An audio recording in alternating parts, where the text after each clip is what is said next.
अब साथियों, जब हम स्टेट बैंक ऑफ इंडिया की बात करते हैं कि एसबीआई के चेयरमैन का नाम क्या है, राम मोहन राव अम्हारा कौन है दोस्तों, एसबीआई की प्रथम महिला अध्यक्ष। 5 प्रश्न जो यहाँ से 5 क्वेश्चन जो एग्जाम के लिए बनेंगे। इसका नाम बैंक ऑफ कलकत्ता से बदलकर साथियों क्या कर दिया जाता है, ये BBM आपको एक ट्रिक मैं बताऊंगा। और इन तीनों बैंकों का विलय करने के बाद साथियों क्या बनाया जाता है, इंपीरियल बैंक का नाम बदलकर क्या किया जाता है, आरबीआई का एक्ट कौन सा है और शुरुआत में इसका मुख्यालय कहाँ होता है। 1937 के अंदर में इसका मुख्यालय बदल दिया जाता है। आरबीआई के रिप्रेजेंट गवर्नर कौन है। नमस्ते नमस्कार जय हिंद दोस्तों, आप सभी का बहुत बहुत स्वागत। भारत में राष्ट्रीय और अंतर्राष्ट्रीय नवंबर 2024 में एक डेटा आया है। वो डेटा बताया कि भारत का कुल कितना मेट्रिक टन सोना है।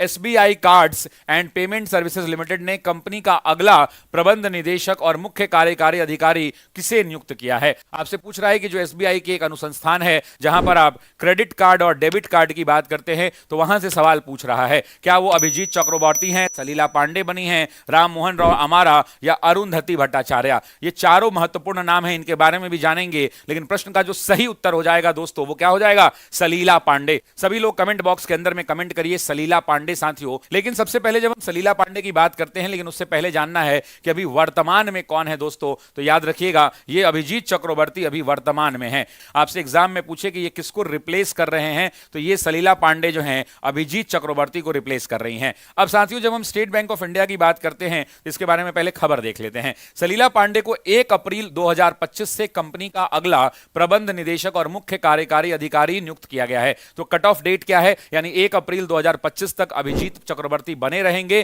और उसके बाद अभिजीत चक्रवर्ती की जगह कौन आएंगी, तो सलीला आएंगी। वो अभिजीत चक्रवर्ती की जगह लेंगी और 31 मार्च को ये सेवानिवृत्त यानी रिटायर्ड हो रहे हैं।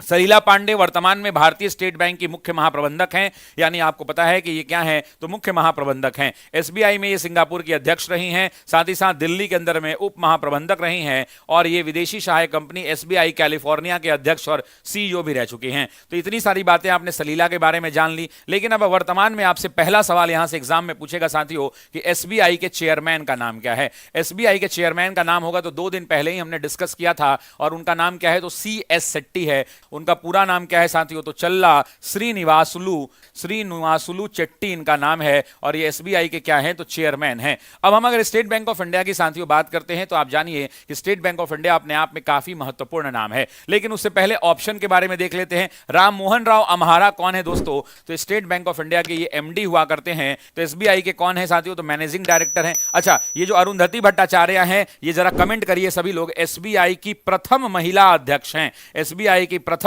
महिला अध्यक्ष, तो ये अरुंधति भट्टाचार्य पहली महिला चेयरमैन बनी है, एसबीआई की बनी थी, इस बात को ध्यान रखिएगा। फिलहाल एसबीआई के साथ कंटिन्यूएशन में नहीं है। 5 प्रश्न जो यहां से 5 क्वेश्चन जो एग्जाम के लिए बनेंगे। तो पहला क्वेश्चन जो साथियों यहां पर बनेगा एसबीआई के बारे में। मैं आपको एसबीआई की थोड़ी सी हिस्ट्री बताता हूं, वो भी डिटेल में, और मुझे पता है कि आपने इतने डिटेल में एसबीआई को ध्यान से नहीं पढ़ा होगा। बस इसकी शुरुआत कर लेते हैं। आपको पता है कि अंग्रेजी ईस्ट इंडिया कंपनी आती है और जो ईस्ट इंडिया कंपनी है साथियों, वो डेट सभी लोग कमेंट करेंगे 2 जून 1806। कितने तारीख को साथियों, तो 2 जून 1806 को इंग्लिश ईस्ट इंडिया कंपनी या ब्रिटिश ईस्ट इंडिया कंपनी की बात कर ले, उसके द्वारा एक बैंक को स्थापित किया जाता है जिसका नाम होता है बैंक ऑफ कलकत्ता। तो ये जो है क्या करती है साथियों, तो यहां पर एक बैंक खोलती है जिसका नाम होता है बैंक ऑफ कलकत्ता। यहां पे 4 बातें मैं आपको बताऊंगा, जो बातें आपके परीक्षा के दृष्टिकोण से भी काफी महत्वपूर्ण है। ये कई बार एग्जाम में पूछा गया है इकोनॉमिक्स के खंड में। जब ये खोलता है तो धीरे धीरे बैंक ऑफ कलकत्ता बैंक को बढ़ाया जाता है और बाद में बैंकों को एक चार्टर दिया जाता है और उसके बाद इसका नाम बदल दिया जाता है साथियों। इसका नाम में परिवर्तन, मैं गारंटी के साथ बोलता हूं कि आपने इकोनॉमिक्स में भी इस तरीके से नहीं ध्यान दिया होगा। सिर्फ अगले 1 मिनट देखिए। इसका नाम बैंक ऑफ कलकत्ता से बदलकर साथियों क्या कर दिया जाता है, तो बैंक ऑफ बंगाल कर दिया जाता है। क्या कर दिया जाता है, तो बैंक ऑफ बंगाल कर दिया जाता है दोस्तों। लेकिन आप ध्यान रखिएगा, जब इसका नाम बैंक ऑफ बंगाल होता है उसके बाद 2 बैंकें खुलती हैं। एक 15 अप्रैल 1840 को साथियों कब खुलती हैं, तो ध्यान रखेंगे 15 अप्रैल 1840 को, और उसके बाद एक और बैंक खुलता है साथियों 1 जुलाई 1843 को, 1 जुलाई 1843 को, 1843 को। आप जानते हैं साथियों कि इन जो बैंक होता है ये BBM, आपको एक ट्रिक मैं बताऊंगा BBM, लेकिन इसको फिलहाल आप क्या कहते हैं, तो इसको कहते हैं बैंक ऑफ बॉम्बे साथियों, बैंक ऑफ बॉम्बे। और इसको क्या कहते हैं, तो इसको आप कहते हैं bank of Madras. Bank of Madras कहते हैं। अब इसका जरा शॉर्ट ट्रिक याद करिए मेरे साथ। बी से बंगाल साथियों, बी से बॉम्बे साथियों और एम से मद्रास। उसके बाद इन तीनों बैंकों को क्या कर दिया जाता है, इन तीनों बैंकों का विलय हो जाता है। और इन तीनों बैंकों का विलय करने के बाद साथियों क्या बनाया जाता है, तो एक बैंक बनता है जिसका नाम होता है क्या, इंपीरियल बैंक ऑफ इंडिया। और वो कब बनता है, तो 27 जनवरी को साथियों, 27 जनवरी 1921 को क्या बनता है, इंपीरियल बैंक। सभी लोग कमेंट करिए इंपीरियल बैंक ऑफ इंडिया।